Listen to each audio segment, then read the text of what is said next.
Hello বন্ধুরা, আপনারা কেমন আছেন? আমি হলাম বিজয়। আশা করি আপনারা ভালো আছেন, আমিও ভালো আছি। আজকের ভিডিও হচ্ছে একটা ফেসবুকের সেটিং নিয়ে, ঠিক আছে? তো আমরা তো সবাই ফেসবুক এখন কি করি, প্রফেশনাল মোড অন করি, ঠিক আছে? তো প্রফেশনাল মোড অন করার পর আমরা দুটো জিনিস দেখতে পাই। একটা হচ্ছে ফলোয়ার্স, একটা হচ্ছে ফলোয়িং, ঠিক আছে না? তো আমরা অনেকের অ্যাকাউন্টে গেলে দেখতে পাই যে ফলোয়ার্সটা শো করে, ঠিক আছে, আর ফলোয়িংটা দেখা জিরো। তা ফলোয়িং কি জিরো হওয়া সম্ভব? একজন না একজন তো ফলোয়িং থাকার কথা না?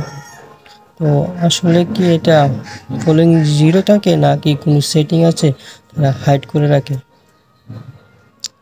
হ্যাঁ, একটা সেটিং আছে। সেটিংটা অফ করে রাখলে ফলোয়িং জিরো দেখায়। তো আজকের ভিডিওয়ে আমি এই সেটিংটাই আপনাদের দেখাবো, কী করে এই সেটিংটা অফ করে রাখলে ফলোয়িং শো করবে না, জিরো দেখাবে, আর ফলোয়ার্সটা শো করবে। তো দেখতে থাকো আমার স্ক্রিনটা। হ্যালো বন্ধুরা, তো আমি আমার ফেসবুক অ্যাকাউন্টে এসে গেছি। তো উপরে ডান দিকে তিনটা লাইনের ডট আছে, এটাতে ক্লিক করব। এতে ক্লিক করার পর একটা সেটিংয়ের আইকন আছে, সেটাতে ক্লিক করব।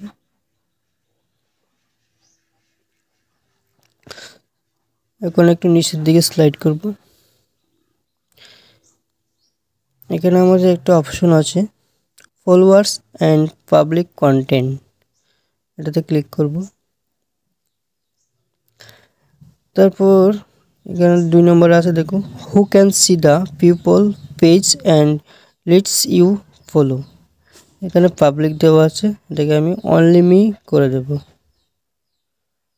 অনলি মি, এটা ক্লিক করে দেব। এখন হয়ে গেছে। এখন আমি চলে যাব ব্যাক।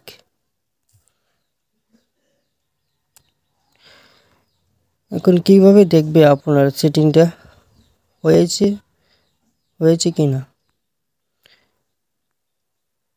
এখানে ডান দিকে দেখো তিনটা লাইন ডট আছে, এটা ক্লিক করব। এখানে আছে ভিউ অ্যাজ, এটাতে ক্লিক করব।